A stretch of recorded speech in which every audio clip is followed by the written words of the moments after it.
Hello everyone. Welcome to our YouTube channel, The World Times News by AI. So let's start the video. Australia's controversial detention centre on Nauru is empty, after the last remaining refugee was evacuated into the night last week. It pauses over a decade of Australia's processing of asylum seekers on the tiny Pacific nation, with 4,183 people held there since 2012.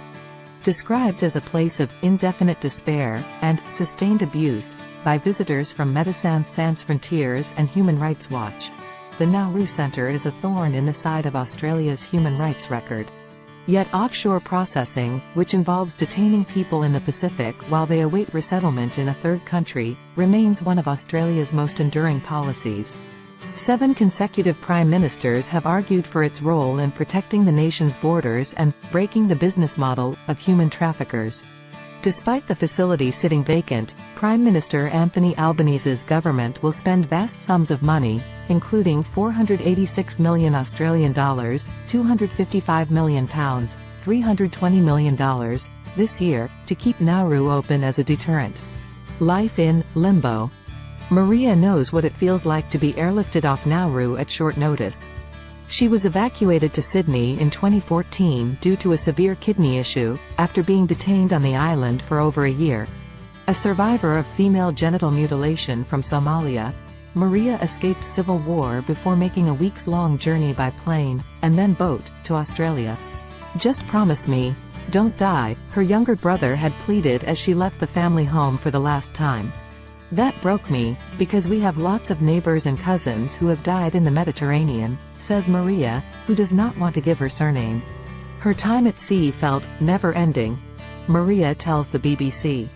"The boat was tiny, like a kayak, and its dozens of passengers had no toilet. I was hallucinating because I was so sick. I kept thinking about my brother. And how I didn't want to lie to him." Eventually they were picked up by the Australian Navy, and ultimately transferred to Nauru. Maria's memories of the island are vivid and intense.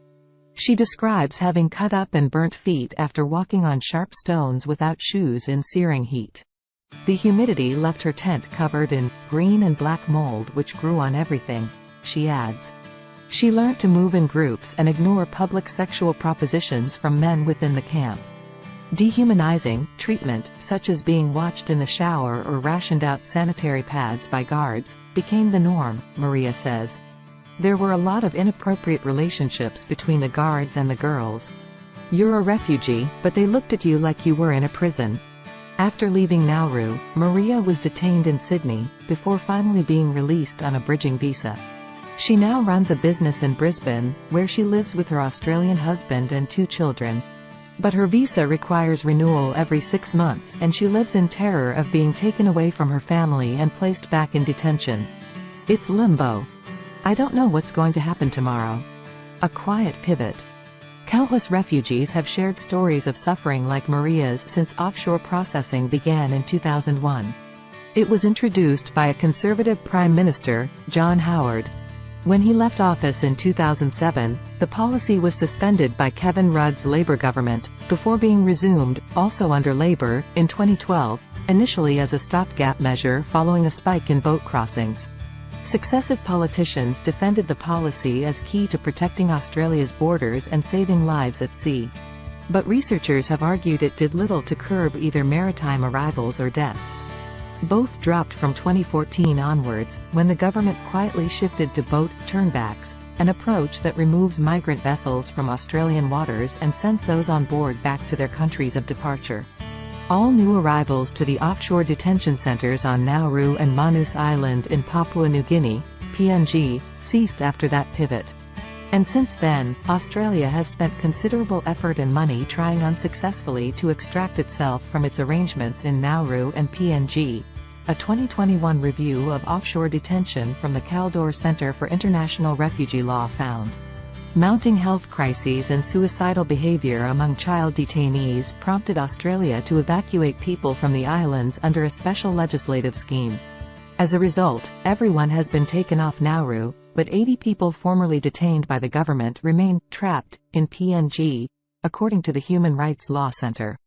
Over the past decade, every expert UN body tasked with reviewing offshore processing has expressed concerns about the policy. 14 people have died in detention, about half through suicide.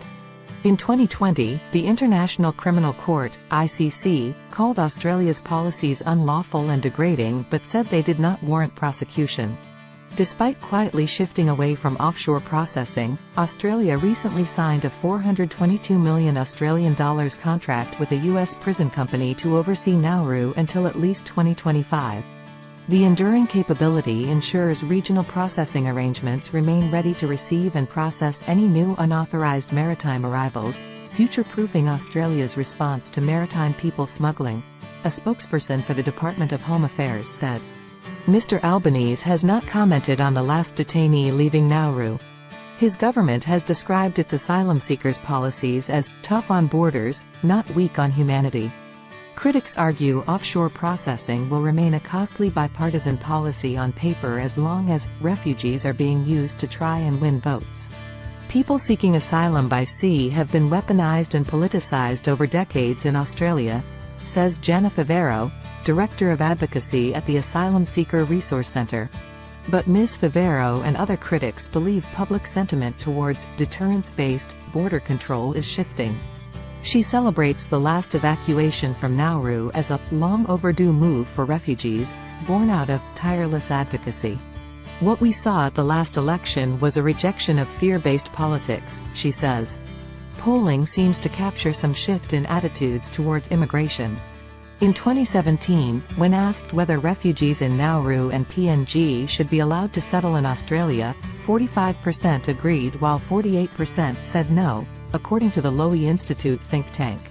This year, its polling found 68% agreed that openness to people from all over the world is essential to who we are as a nation, a 15-point increase from 2018. Maria, who has found herself caught in the crosshairs of the government's policy, says life for now is about coexisting with uncertainty, because so little has changed over time. It's been 10 years already. At this point, I feel like I'm used to it, she explains. I live my life as much as I can, but there are some days when I'm overwhelmed, and I think why me? Thanks.